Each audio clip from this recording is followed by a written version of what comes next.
بسم الله الرحمن الرحیم. عزتمندو تاسو دا ویډیو ګورئ د دې نه په ځای تاسو سره څه خبرې. نسیم شاه نو مې دي نسیم شاه پیدا نه کم وخت الک شهرت ورته ملاو شو هغه تازه بلیډ ول شروع کړ په مخ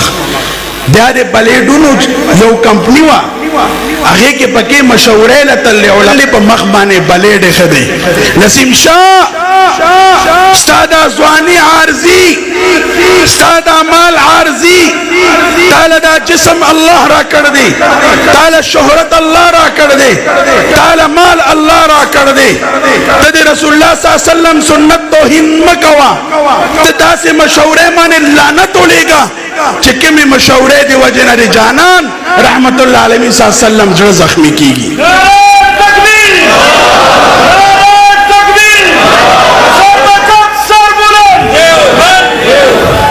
دا عارضی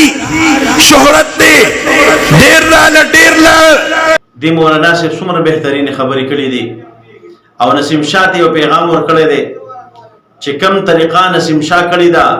دا هغې وقبې راځي چې په دغې وقبو کې دا په خپل مخ باندې دغه مشینونه راکاږي او دغه ګیره چې کوم دی خرئ نو بهرحال دا به د یو کمپنۍ مشورتیا کوي د هغې نه به دته پیسې راځي خو یقینا دا ډېر ظلم دی او ډېر زیاتی دی او ډېر غلط کار دی.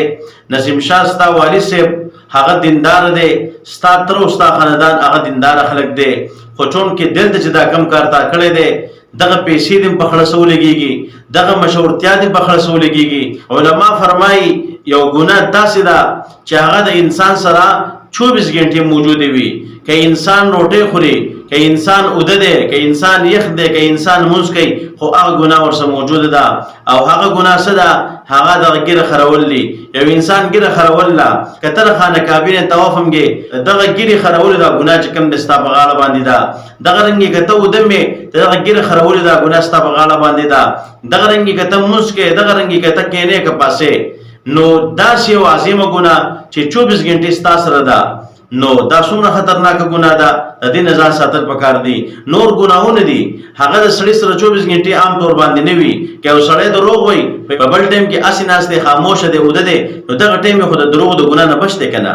یا یو سړی چې کوم دی رشوت والا دی نو که دا په یو ټایم کې رشوت واخلي یا یې ورکړي نو چې کله اوده وي دا د رشوت د ګناه نه بچ دی. داسې ډېر ګناهونه دي هغې نه بچ وي خو د ګیرې دا ګناه په دې کې دا 24 غنټې اخته دی. نو ولې چې کوم دی مونږ په دغې ګناه کې ځان اخته کوو ځان په یو لوی جرم کې راولو نو زما نسیم شاه ته او د هغې چې کوم خاندان والا دي هغوی ته مې دغه یو عاجزانه درخواست دی د دغې ګناه نه بچ کېدل پکار دی او د دې متعلق تعالی یو بیان پکار دی ورسره د دغه څیز د مشورتیا او د وقفې ختمېدل هم پکار دی ځکه که طالب روپۍ راځي خو د هغې جرم څومره سوا دی څومره ګناه ده ما خو تاسو ته وضاحت وکړو که نه او دغې مولانا صاحب هم بهترین خبرې کړې دي. نو امید دی چې دې بیان اورېدو نه پس به ته څه ناڅه به دې باندې عمل وکړې. الله رب عزت دی د نبي علیه الصلاة والسلام سنتو طریقې ټولې به مونږ کې راولي وما علینا الا البلاغ.